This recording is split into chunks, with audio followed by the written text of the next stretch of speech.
Authorities say 13-year-old Madeline Soto was last seen Monday, just one day after her birthday. We dropped her off at school, close to school.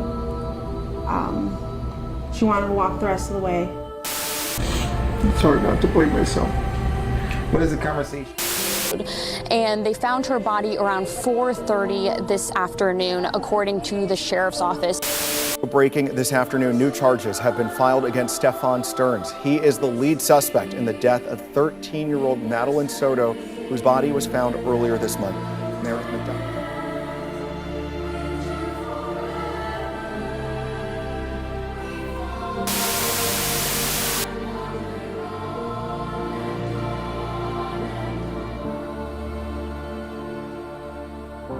Welcome back to the channel, everybody, where we cover true crime, mystery to the missing. This is Madeline Soto, a bright young girl who recently celebrated her 13th birthday on Sunday, February 25th.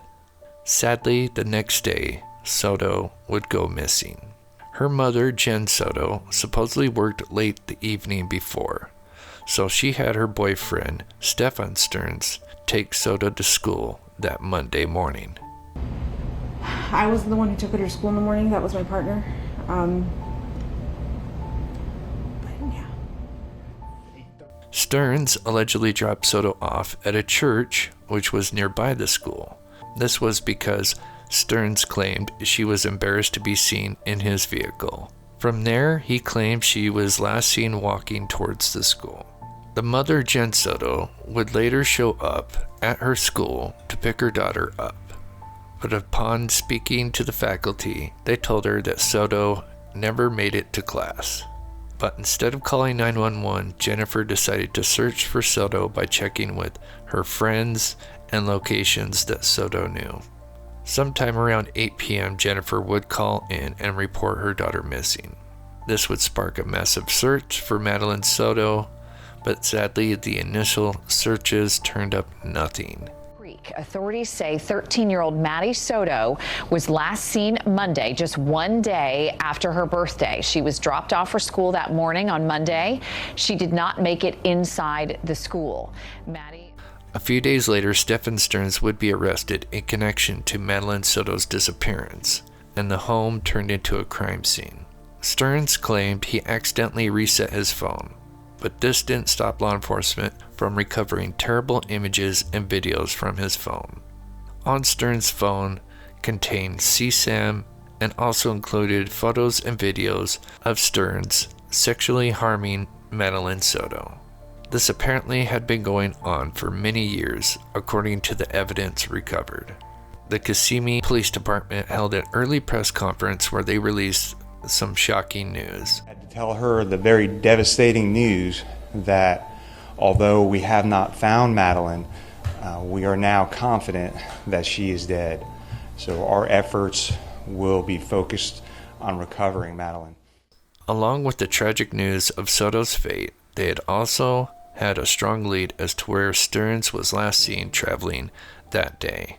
Thanks to a local watching the presser, they were able to give a tip which led law enforcement to finding poor Madeline Soto's body just yards from the road. It's been a while since there's been any new updates in this case, but today the Kissimmee Police Department released a new update.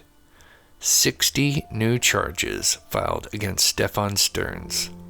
It appears 20 of them are the terrible things that Sterns did to Madeline Soto, and the other are 40 counts of having possession of child material.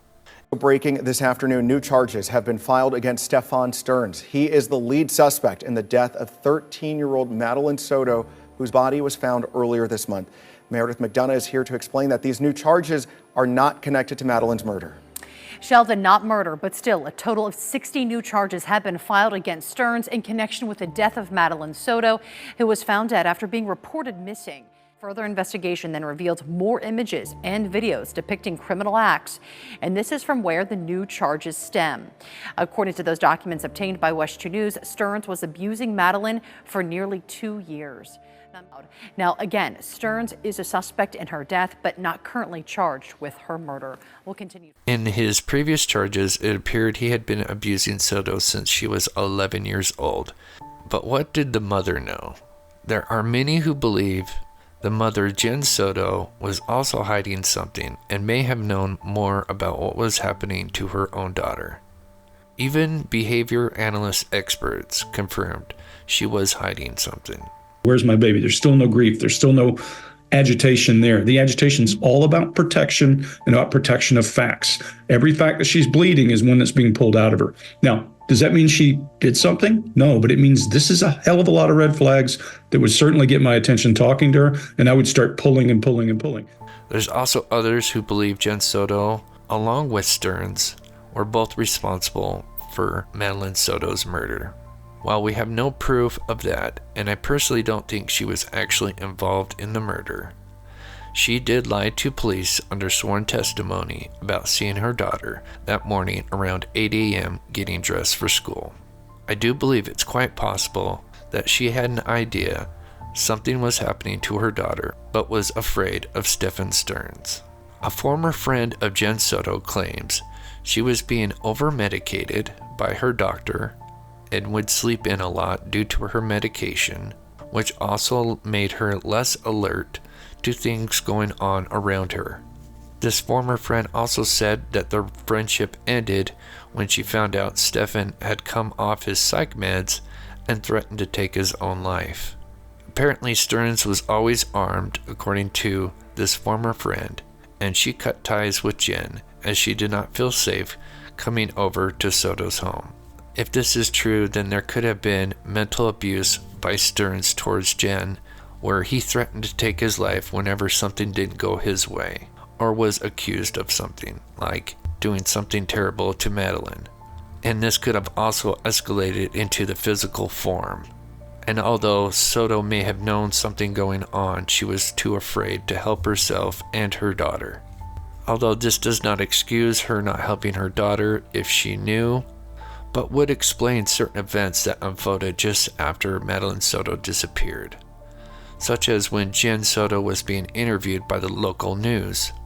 Sterns is seen plopping down a chair right behind her, possibly as a form of intimidation, and this could be why she claimed that she said we took her to school, and her stories changed and were inconsistent through the interview. With Maddie.